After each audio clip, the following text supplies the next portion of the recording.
And I think it ultimately comes down to being consistent in whatever diet you choose and whatever exercise plan you're on, because like no one becomes unhealthy overnight, and no one becomes in the best shape overnight. Right.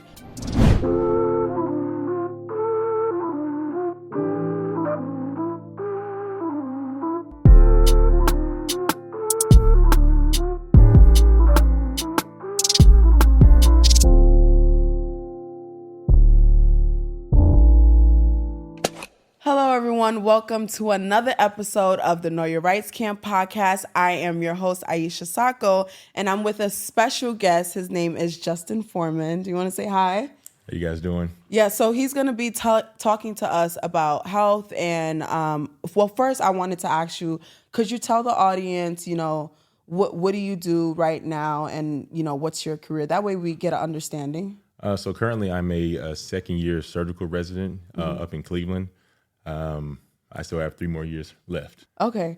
And then could you tell us the importance of specifically health in our community, in the Black community? I think that in the Black community, there are a lot of diseases that we are more prone and susceptible to, and some of those like hypertension, some of those are diabetes, and that's actually something I talk about in my presentation.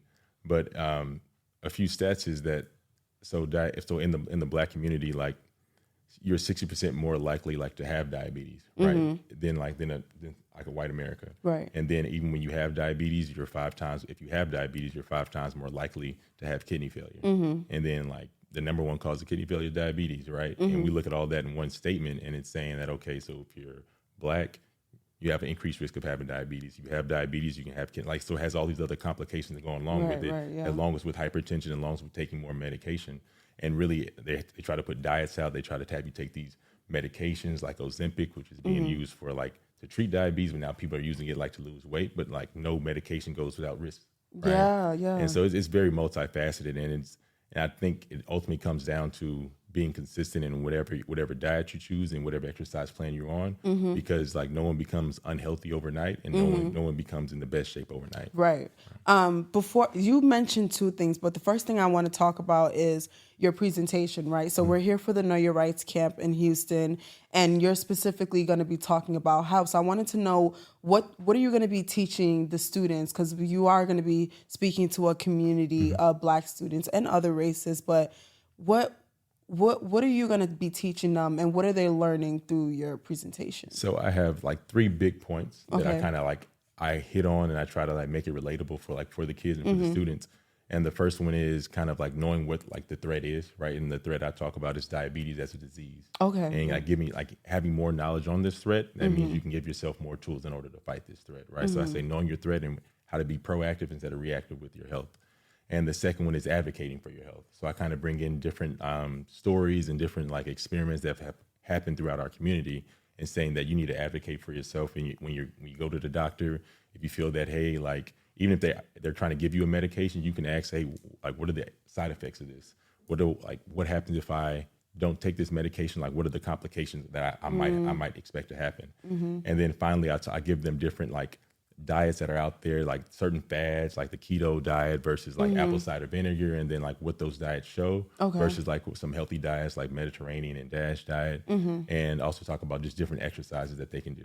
Okay, so I want to talk about another thing that's important, because I feel like for me growing up, I didn't know much about my health, about exercising, and so what ways are you going to help these students or help the kids kind of be more secure in like, it's okay to, to work out or have this type of diet, or not have them feel bad about it? So that's actually a really good question. And I think that comes down to like friends, family, and the community that they're part of. Yeah. As well as and that's why I really want to harp on consistency. And like another thing is being proactive. And I think as not only in our community, but I think in the entire patient like population, people only come to the hospital when they, 1, are in pain, or 2, they can't do their normal daily activities. Right. Yeah. And I think that's being reactive instead of being proactive, which is like going up with your follow-up appointments, right?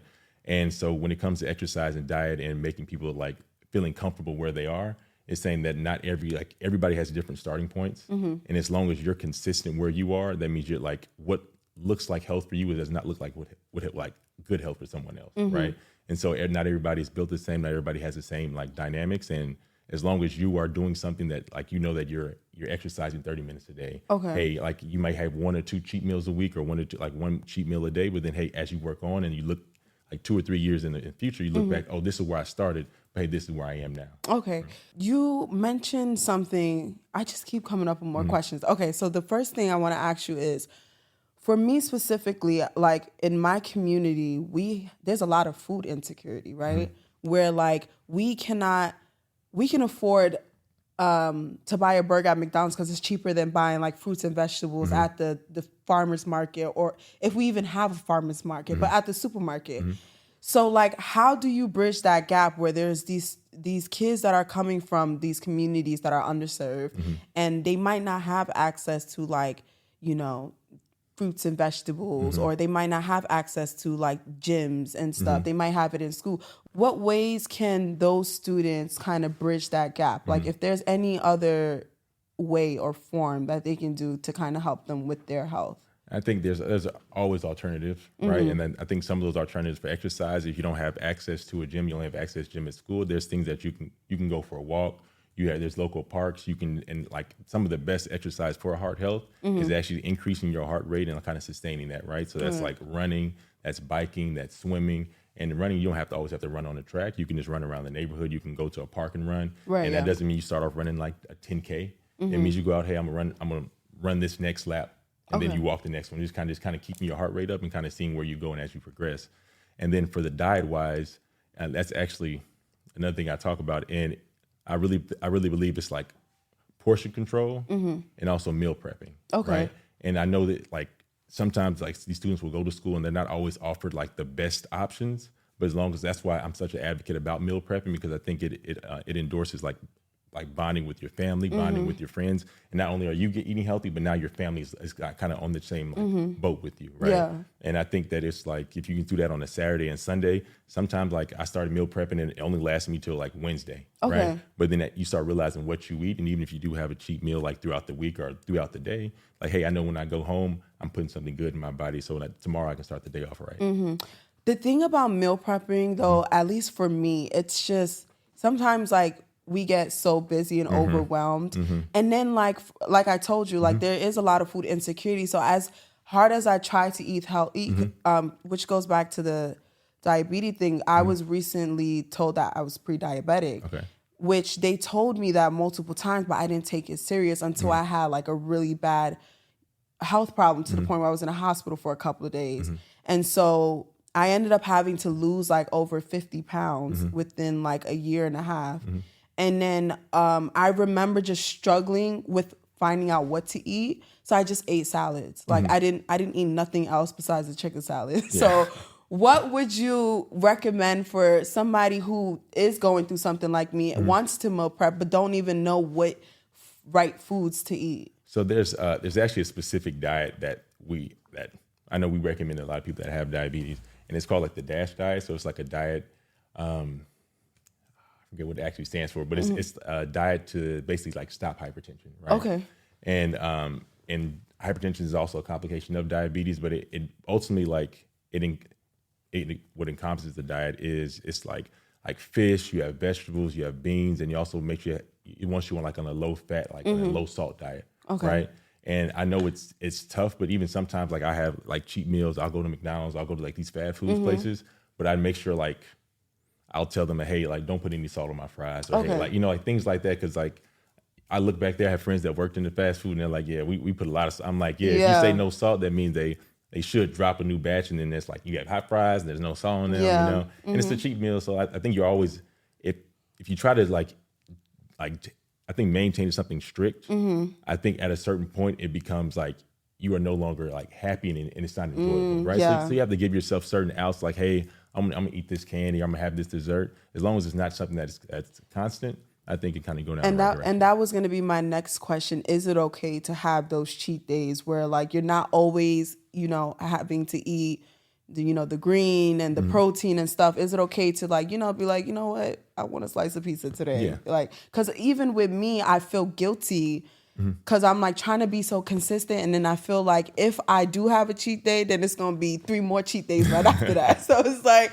what do I do? You know, how do how do we discipline ourselves when it comes to our health?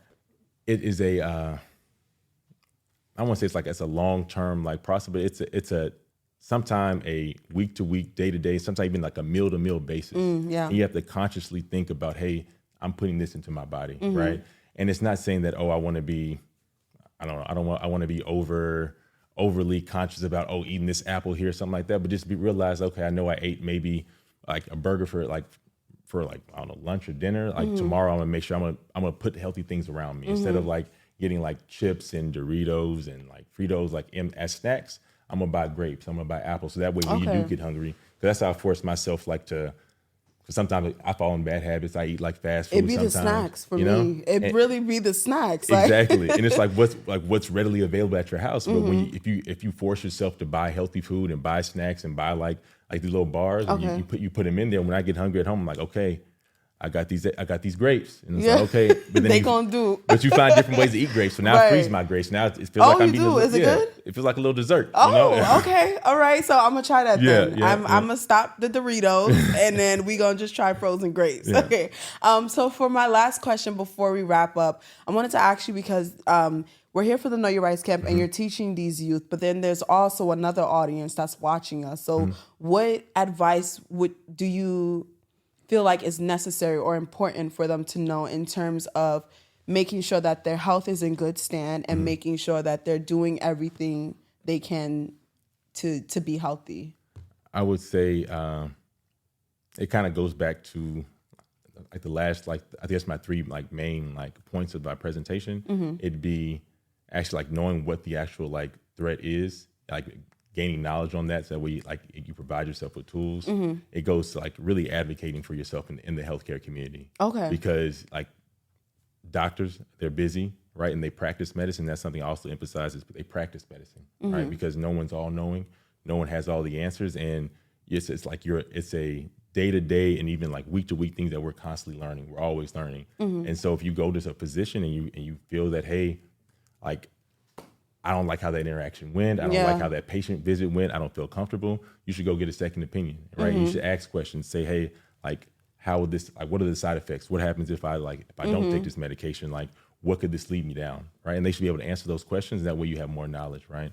And then lastly, is just being consistent with what you're eating, with you going to the exercising. That doesn't mean going and trying to lift the gym when you go to the gym. But hey, I went to the gym for 30 minutes and I walked on the treadmill. Okay. Right? That's better than what you did last week. And I think it's slowly just being consistent in that is more important than these fast weight loss diets, trying to take this pill, because anything that comes fast will leave just as fast, and it's usually not long term. In terms of advocating for ourselves, right? Because I think that's very important, especially Black women and Black men who go into the healthcare, and someone like you is also important to have because you work in the healthcare industry, and for me, it's a comfort to see someone who looks like me, because then I know that, okay, if I feel like something is wrong, I can be able to confide in that person and they can understand me. So do you feel not like it's an obligation, but do you feel that responsibility as someone in the healthcare profession to help people like us understand their health better? I think that is that's a really good question. And I feel a responsibility to all my patients, but I want to make sure that patients that are not are health illiterate, or they don't understand, sometimes they use big words, right? Because it'd be like that sometimes, right? And you really, instead of saying hypertension, you have high blood pressure. Instead of saying certain ways to describe a disease process, you could make sure that they can understand it. And one way I go about while I'm at the hospital treating patients is I'll sit there and I'll say, hey, I know I just said a lot. What did you just hear me say? Okay. Right, and it's called a teach back method. So out of everything you just said, they may just heard. I heard I have a bad gallbladder, right? And it's okay, that's true, but these are the things that we're doing about it.